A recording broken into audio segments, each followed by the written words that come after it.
Hello, I'm Heather. And I'm Ryan. And this is the Politics Free Podcast, where you can come for a short time each week to get away from the madness of the world, while we carry on as though nothing important or noteworthy is happening. So join us for some conversation, some silliness, and a game, while we attempt to put you in a better mood by the end of the episode than you're in right now. Welcome to our bubble. Welcome to our bubble.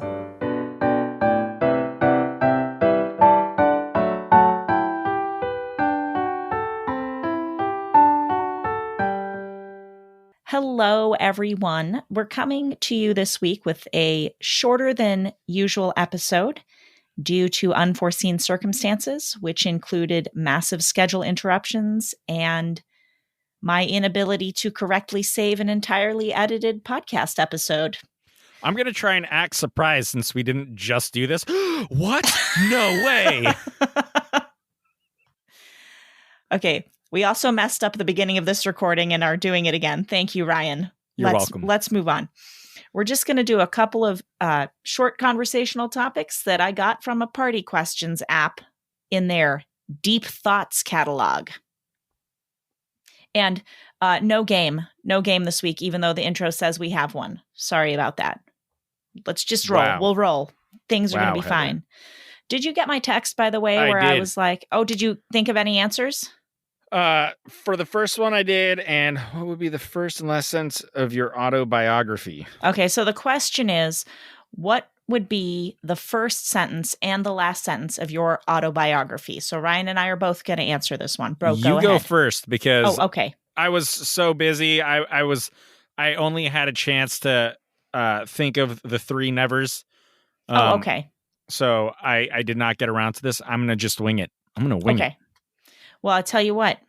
Oh, of my autobiography. Yes, your autobiography.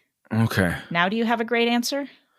Okay, I'll just go. Know. Yeah, You go. Okay. I've got a bomb opening line. This is the greatest opening line of any autobiography ever written. I was born on bonfire night. Were you?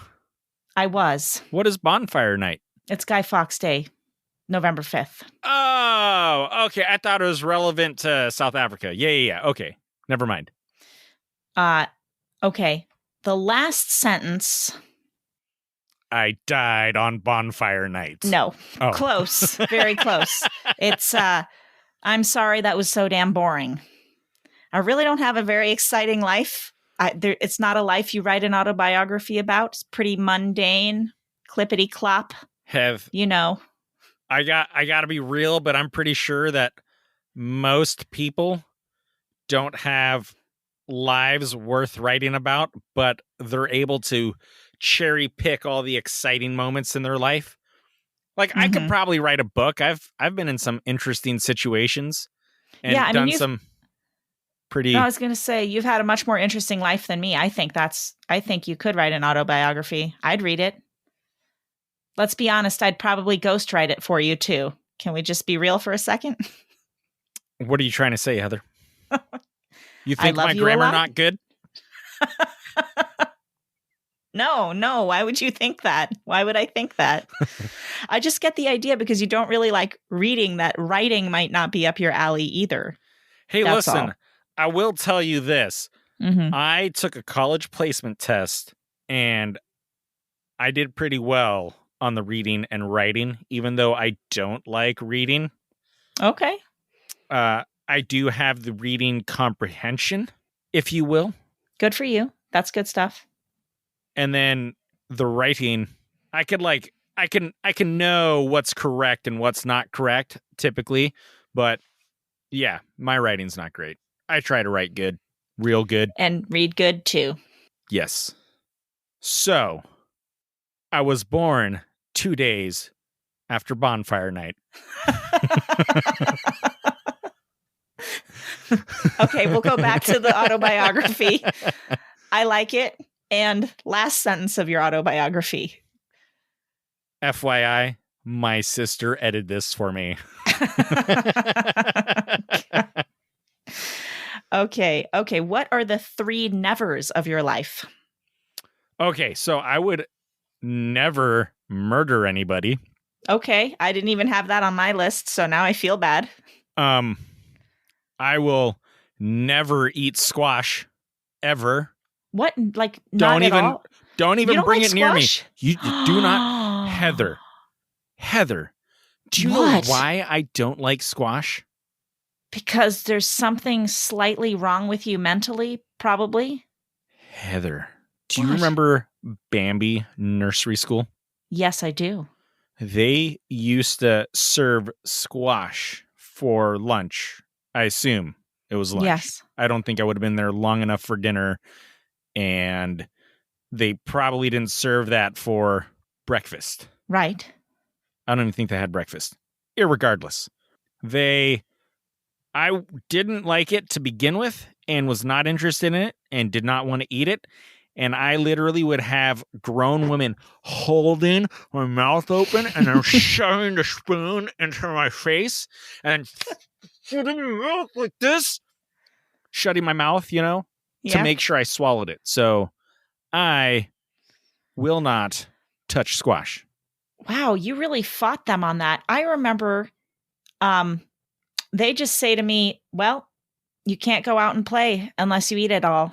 And I would just be like, but it was like pumpkin or something that I didn't like. It was squash. That squash? Maybe I'm sure it was squash. I'm sure there was pumpkin. I don't like pumpkin either. So like pumpkin pie, not a fan.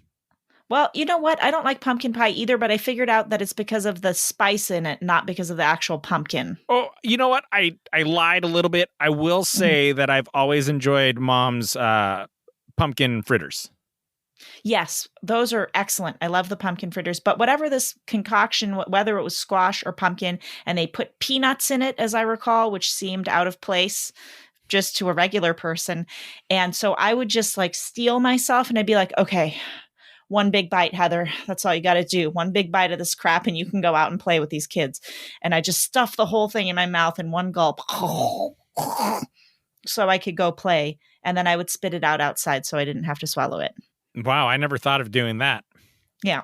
But, well, I don't think I was ever given that option. And if they did give me that option, I probably would have been like, fine, I'll stay inside. Okay. They were real sticklers about you had to eat everything, weren't they? Yeah. Did you do all three of your nevers? Oh, no. So okay. I would never murder anybody. Okay. I will never eat squash. Good. And I probably would never do hard drugs. Okay. Recreationally. Okay. Fair enough. I took a different approach to my nevers. Oh, okay. Because I would never murder anyone and I would never do hard drugs. But somehow that didn't make it onto the three nevers list of mine. Because you probably would do one or two of those things. Just saying. I would murder you. Is that what you're saying?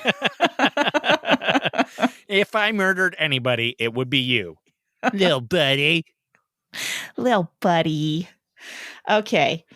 You have to, I started randomly calling Ryan Little Buddy in one of these episodes, and you have to listen to the stereo episodes to find out why. Let's get some people listening to us on stereo. Link in the show notes.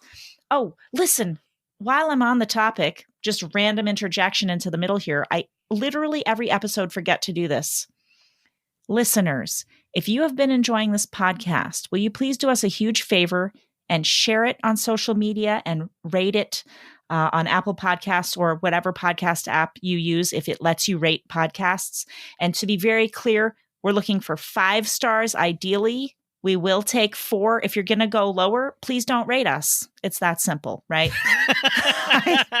You just got us a bunch of 1 and 2 stars, Em. I know. I'm just saying, nobody actually wants your honest opinion. We just want good ratings. I'm just saying what people think in their mind when they're like, give us your honest rating. Yeah. If you have any criticisms, email us at hey@thepoliticsfreepodcast.com. That's HEY at thepoliticsfreepodcast.com. Also, link in the description. And subscribe. And also, link in the description. Share? Oh, okay. Also, this has gone completely off the rails. Sorry, Ed. One other thing, actually, I will say, Do you have ideas for games you think we should play? Topics you think we should discuss? Email that to us too. We want to hear from you. And I'm just going to go make sure after this recording that all of that doesn't go straight to the spam folder, because it uses Outlook, and they like to put a lot of stuff in spam that I'm like, why would you put that in spam? It's from a friend of mine. Like, I don't get their spam choices very, very well. That is bizarre. So if you have tried to email us and you haven't gotten a response, it might be because you ended up in spam, and I'm sorry about that. Okay. That's all behind us now. Let's move forward. Here are my 3 nevers. The first one I actually already mentioned in our Life Lessons Stereo episode. If you want to follow us on Stereo, you can also do that. Just kidding. That's another shameless plug. Anyway, it's this. Number 1, never trust anyone else with the important documents of your life, like your social security card, birth certificate, etc. We won't dwell on that any further. Number 2, never assign another person to the dickhead category until they've had at least 3 impressions on you. Like, for example, if on the 4th encounter with the person, they're a dickhead to you and they were a dickhead the 3 preceding times, only then can you safely really deem this person to be a dickhead. Otherwise, you got to give them a few more chance. Never let if someone's like, if you have a hard time with someone on the 1st encounter, like anything could be going on. They could be having a horrible day. They could have just been screamed at by someone. You don't know. Yeah. Right. So I never want to judge immediately. I'll give them up to chance 4. If it's 4 times a dickhead, I'm done with you. I will judge you at that point in time. This is a good rule because I've only ever assigned 1 single person to the dickhead category in my whole life. Oh, really? Yeah. Anyways, that is my number 2 never. And my number 3 never look into the past and wonder what could have been. It's just super duper depressing. I used to do it all the time, and I just put my foot down one day. I was like, I need to stop doing this to myself. Yep. It's not helpful. It's not productive. Makes you feel terrible. And the beauty of life, if I may get deep and philosophical for a moment, in my opinion, is that even if you didn't do whatever it was you wanted to in the past, you still have the present and the future. So, yay. Word up. That didn't end as gracefully as it started, but you were going to say something? Well, you know what, Heath? I think that kind of, you keep that in the back of your mind, because there will be a point where that might need to come up again in this podcast. Any hoodle. I have named quite a few people dickheads. But you didn't give them 4 chances, did you? Oh, did no. you? This is a couple people I've worked with regularly on a regular basis. One person that I lived with, was roommates with. And there's like a couple people that I haven't labeled like dickheads, but I've just like distanced myself from them, or just completely like cut that line. Sure. Because I feel like, they're good people. They were good people, but they were just a little wayward. And that wasn't like, I didn't want to be involved in that friendship. Sure. If you will, if that makes sense. Sure. But anyway, there was one guy, probably like the most hated person that I've ever met. Like, I absolutely hated this guy, and I worked with him for many years, and he is literally the only person where, going back to my first never, I would fantasize about like homicide with this guy. Like, it was bad. And I was just like, and there was a point where I was just like, you know what? I got to get a new job. Which is a whole long story in itself. But I eventually did get a new job and have lost all contact with that guy. Like, it was bad. Like, I would he would come and like he would just criticize me for the stupidest stuff, like all the time, like every day. I mean, it was like constant. And it really was getting to my head so bad, and it was just like, I couldn't, it was terrible. It was a very dark time for me. Yeah. Yeah. Sounds like it. Mr. I'd never murder anyone except for this one guy. Well, I didn't murder him. So Okay, I mean, point taken. Point taken. You win. Well done for not doing that. Thank you. There's still me if you ever need to kill someone. We're kidding. I could never Just murder in case. you, Heather. Oh, Maybe accidentally kill you, but that means so much to me. So much to me. Okay, let's do one more question from the deep thoughts section of this party questions app. sure. Okay, right now we'll end off on an uplifting question. Are you accomplished enough not to be concerned about your death? Yeah, I think so. I mean, the only thing, like, if I was like, I still have younger children, and if I were to die tomorrow, which, knock on wood, I know. Yep, let's do it. Like that, I think that would be, obviously, like, my wife and my kids would be left behind, and they would have to go through that kind of grief. But for me personally, I mean, like, I'm not ready to die, Right. but it's not like, I feel like I've accomplished quite a bit in my life. I mean, I went from a total failure and apparently my parents' favorite child. I still stand by that. I think it's mostly accurate. I don't think so. Okay. To be fair, we give our parents a hard time so much on this podcast with this. It's just a running joke. Yeah. Growing up, I never ever felt actually that one of us was favored over the other one. Yeah, neither did I. I honestly didn't. It's just looking back on it, there were certain things that I was like reflecting on that I was like, hey, wait a minute. I never got the Chuck E. Cheese birthday. I never got Nikes. They never, and it was just like stupid little stuff like that. But the other thing too, once I had gone away from home, they probably had more money to spend anyway. Well, you know what I mean? Heather. Yeah. My Chuck E. Cheese birthdays were when I was very young, so you were still living at home. And B, the Nikes that I got that one time were in middle school, so you were still living at home. Did you ask for them? Did you ask for those things? I don't remember. And that's a fair question. I don't remember if I did or not. I may or may not have. Maybe I didn't think that I had the option to ask for them. You know what? Maybe that's what it was all along. Probably, Heather. You probably could have been like, Mom, I want a Chuck E. Cheese birthday. And Mom would have been like, done. No, that one I did ask for numerous times and repeatedly and over. I definitely asked for the Chuck E. Cheese birthday. Mom, for shame. Unbelievable. Okay. We love you. We love our parents. We have good parents. Let's not give any wrong ideas. The best parents. Especially since Dad does all the transcripts and all of the websites for free without charging us anything. Okay. Good parents. Okay. So, to go back to this question and we'll wrap it up here. So right now, are you accomplished enough not to be concerned about your death? For me, I don't know. I don't feel like I'm going to accomplish anything particularly fantastically great with the rest of my life. Right. I would not feel comfortable with dying at this moment. Right. If I rephrase the question a bit to just like, are you ready to die kind of a thing?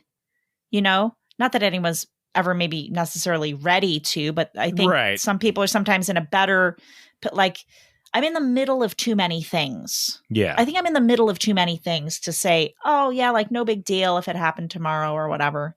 And I definitely need somebody to be there for Charlie, my older daughter, for much longer than probably typically a child needs a parent. Right. So for me, I'm like, I used to, like, when I was younger, I used to be like, yeah, I'll die around 70. Like, I'll go to sleep like Grandpa did, just not wake up and it'll be fine, right? And yeah, 70, that's long enough. I don't want to go longer than that. Now I'm like 120. Got to keep it real. Keep it going. Got to be there for as long as I can. Like, I want to stretch it out for as long as my kids need me, Yeah. So, yeah, that's where I'm at on that particular question. And now it is time after that short, sadly short episode for us to end with our customary advice. I'm just going to harken back to my number 3 never. Never look into the past and wonder what could have been. Make your future today. Sounded like a commercial. Booyah. That's what we're ending on. Hey, but so this was the part that I was trying to find. It's from Sanskrit.